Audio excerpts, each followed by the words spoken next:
Shalom saudara-saudara yang dikasihi Tuhan. Apakah yang menjadi ukuran kita menghormati Tuhan dan mengasihi Tuhan? Salah satu hal yang dapat kita lihat, apakah saya mengasihi firman-Nya? Apakah saya menuruti firman-Nya? Saudara, itulah ekspresi yang nyata dari seorang percaya yang mengasihi dan menghormati Tuhan. Salam jumpa dalam program Tuhan adalah Gembalaku. Saudara, percaya dan taat merupakan hal yang Tuhan kehendaki dalam kehidupan kita, di mana kita seringkali mengukur iman kita atau iman seseorang itu dari berkat yang ia terima, atau kita mengukurnya dari karisma orang itu dalam pelayanan, atau mungkin dari kesibukannya di dalam pelayanan. Juga ada orang mengukur iman seseorang itu dari kebaikan yang ia nyatakan kepada orang lain, di antaranya kemurahan hatinya, keramah tamahannya. Kita tidak memungkiri bahwa apa yang disebutkan ini juga bagian dari kehidupan anak-anak Tuhan. Namun ukuran iman seseorang itu terlihat dari apakah ia sungguh-sungguh percaya kepada Tuhan dalam segala situasi kehidupannya, dan ia mau taat kepada Tuhan dengan sepenuhnya. Kita masih ingat akan Yohanes Pembaptis. Dia tidak selegendaris Nabi Elia yang membuat mujizat dengan dahsyat. Yohanes Pembaptis tidak pernah membuat mujizat, tetapi ia seorang yang menerima rekomendasi dari Tuhan Yesus. Termasuk juga dengan Nabi Yeremia. Jikalau diklasifikasikan dengan pengkhotbah-pengkhotbah KKR yang hebat, maka Nabi Yeremia tidak ada apa-apanya. Namun tidak di mata Tuhan. Nabi Yeremia adalah seorang hamba yang setia. Saudara, jikalau Tuhan menilai saudara, kira-kira apa komentar Tuhan tentang saudara? Mari kita membaca Yeremia pasal 32 ayat 1-15. Firman yang datang dari Tuhan kepada Yeremia dalam tahun yang ke-10 pemerintahan Zedekia, Raja Yehuda. Itulah tahun yang ke-18 pemerintahan Nebukadnezar. Pada waktu itu tentara Raja Babel mengepung Yerusalem, dan Nabi Yeremia ditahan di pelataran penjagaan yang ada di istana Raja Yehuda. Sebab Zedekia, Raja Yehuda, telah menahan dia di sana dengan tuduhan, "Mengapa engkau bernubuat? Beginilah firman Tuhan, sesungguhnya Aku menyerahkan kota ini ke dalam tangan Raja Babel supaya ia mendudukinya." Zedekia, Raja Yehuda, tidak akan luput dari tangan orang Kasdim, melainkan pasti akan diserahkan ke dalam tangan Raja Babel, sehingga ia berbicara dengan dia mulut sama mulut dan melihat dia mata sama mata. Zedekia akan dibawanya ke Babel, dan di sanalah ia akan tinggal sampai aku memperhatikannya. Demikianlah firman Tuhan. Apabila kamu berperang melawan orang Kasdim itu, kamu tidak akan beruntung. Berkatalah Yeremia, firman Tuhan datang kepadaku, bunyinya, sesungguhnya Hanamel, anak Salum, pamanmu, akan datang kepadamu dengan usul, belilah ladangku yang di Anatot itu, sebab engkaulah yang mempunyai hak tebus untuk membelinya. Kemudian sesuai dengan firman Tuhan, datanglah Hanamel, anak pamanku, kepadaku di pelataran penjagaan, dan mengusulkan kepadaku, belilah ladangku yang di Anatot di daerah Benyamin itu, sebab engkaulah yang mempunyai hak milik dan hak tebus. Belilah itu. Maka tahulah aku bahwa itu adalah firman Tuhan. Jadi aku membeli ladang yang di Anatot itu dari Hanamel, anak pamanku, dan menimbang uang baginya 17 shikal perak. Aku menulis surat pembelian, memeteraikannya, memanggil saksi-saksi, dan menimbang perak itu dengan neraca. Lalu aku mengambil surat pembelian yang berisi syarat dan ketetapan itu, baik yang dimeteraikan maupun salinan yang terbuka. Kemudian aku memberikan surat pembelian itu kepada Baruk bin Neria bin Mahseya di depan Hanamel, anak pamanku, di depan para saksi yang telah menandatangani surat pembelian itu, dan di depan semua orang Yehuda yang ada di pelataran penjagaan itu. Di depan mereka aku memerintahkan kepada Baruk, kataku, beginilah firman Tuhan semesta alam, Allah Israel. Ambillah surat-surat ini, baik surat pembelian dimeteraikan itu maupun salinan yang terbuka ini. Taruhlah semuanya itu dalam bejana tanah supaya dapat tahan lama. Sebab beginilah firman Tuhan semesta alam, Allah Israel. Rumah, ladang, dan kebun anggur akan dibeli pula di negeri ini. Saudara yang dikasihi oleh Tuhan, Sedekia adalah Raja Yehuda yang pada akhirnya dibuang ke tanah Babel.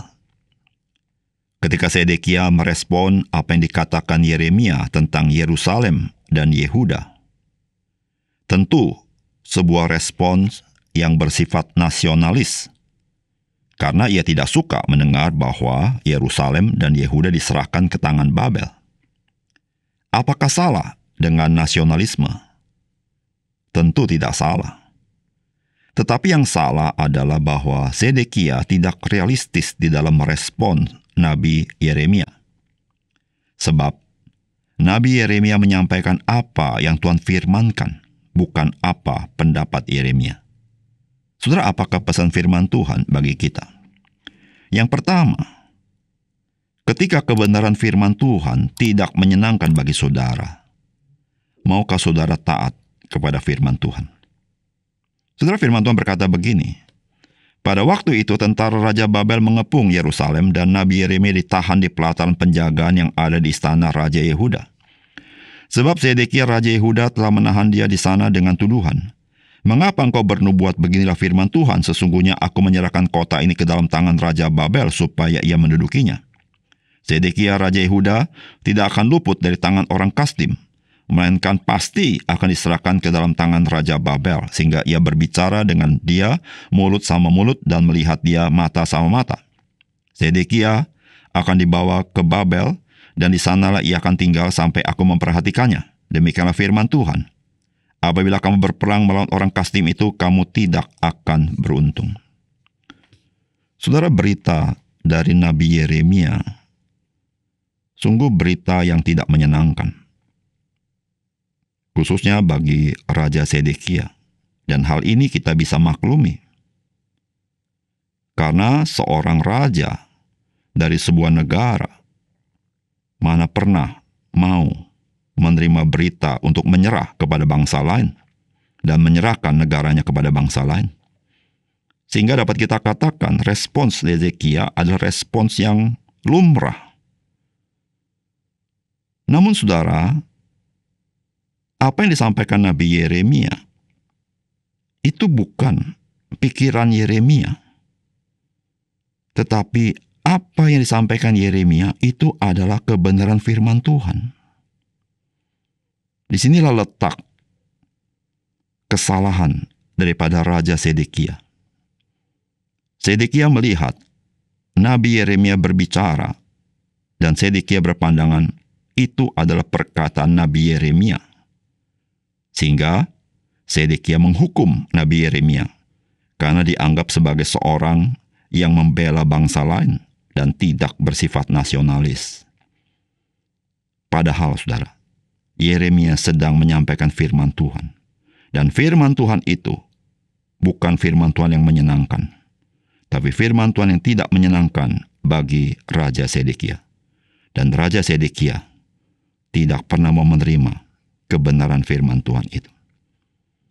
Saudara, bagian ini seharusnya membuat kita introspeksi diri.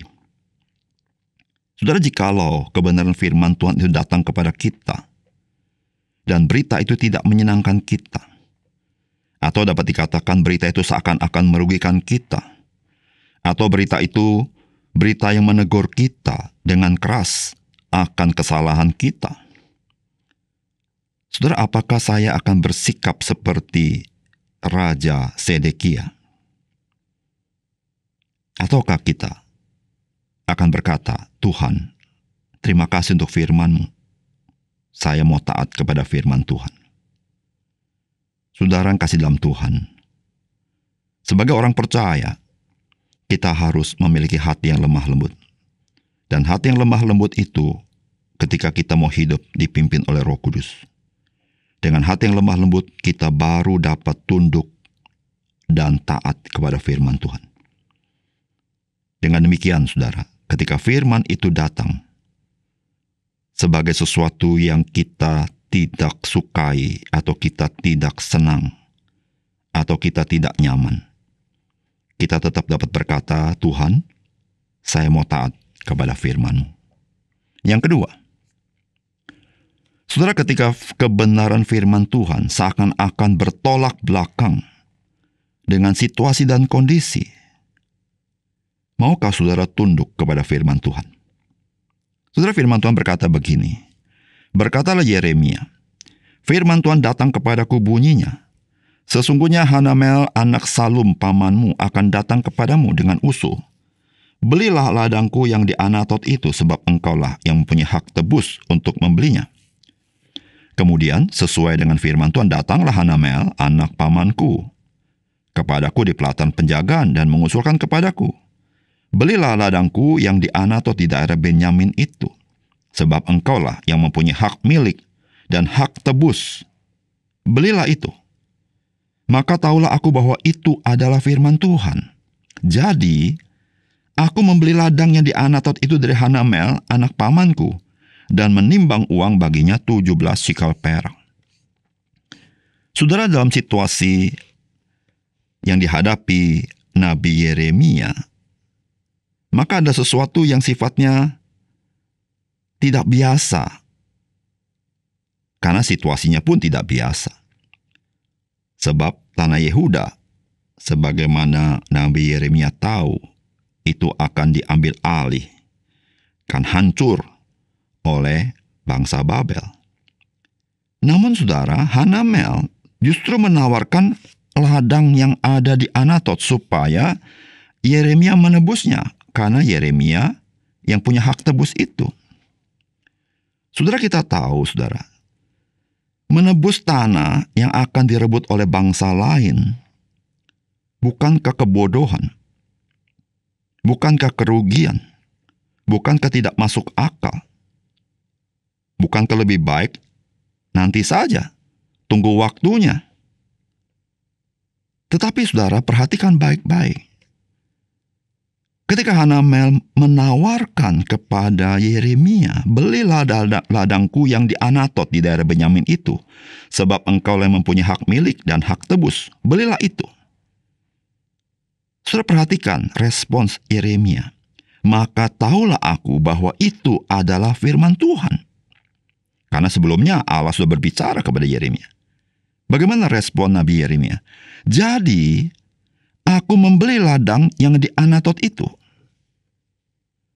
dengan harga 17 sikal perak. Saudara, situasi dan kondisi bukanlah menganjurkan Yeremia menebus ladang itu. Apa yang ditawarkan Hanamel bertolak belakang dengan situasi kondisi. Tetapi respon Yeremia dikatakan, maka tahulah aku bahwa itu adalah firman Tuhan. Jadi, aku membeli ladang yang di Anatot itu dari Hanamel seharga 17 sikal perak. Saudara yang dikasih oleh Tuhan, jikalau saudara menghadapi situasi seperti Nabi Yeremia, situasi dan kondisi dengan firman Tuhan bertolak belakang, tidak cocok, tidak masuk akal. Tapi saudara tahu, itu adalah perintah firman Tuhan. Apakah saudara mau tunduk kepada firman Tuhan? Atau saudara lebih tunduk kepada situasi dan kondisi? Saudara akan tunduk kepada firman Tuhan? Atau saudara lebih tunduk kepada keuntungan? Saudara yang kasih dalam Tuhan, Yeremia Meskipun situasi dan kondisi tidak cocok dengan firman Tuhan, Yeremia tidak bergantung kepada situasi kondisi, tetapi dia tunduk kepada firman Tuhan. Saudara, mari kita sebagai orang percaya, memang kita perlu memakai logika kita. Kita perlu memakai akal budi kita. Tetapi tahukah saudara, Allah adalah sumber hikmat. Dia adalah Allah yang maha hikmat. Sehingga saudara, kita menjadi orang yang tidak logik jikalau kita menaruh keputusan kita hanya berdasarkan hikmat kita. Ketika hikmat Allah datang, kita tidak mau tunduk kepadanya. Saudara, orang yang logik adalah ketika hikmat Allah itu datang kepadanya, dia tunduk kepada hikmat Allah itu daripada hikmatnya sendiri. Saudara, mari kita terus bertumbuh sehingga kita boleh mengerti pikiran Kristus dan kita hidup di dalamnya. Mari kita berdoa. Bapa surga, terima kasih untuk kebenaran firman Tuhan. Biarlah firman-Mu sekali lagi menyapa kami dan memberikan kami satu introspeksi, sehingga kami tahu sampai di mana kami percaya kepada Engkau ya Tuhan. Tuhan, terima kasih. Dalam nama Tuhan Yesus kami berdoa. Amin.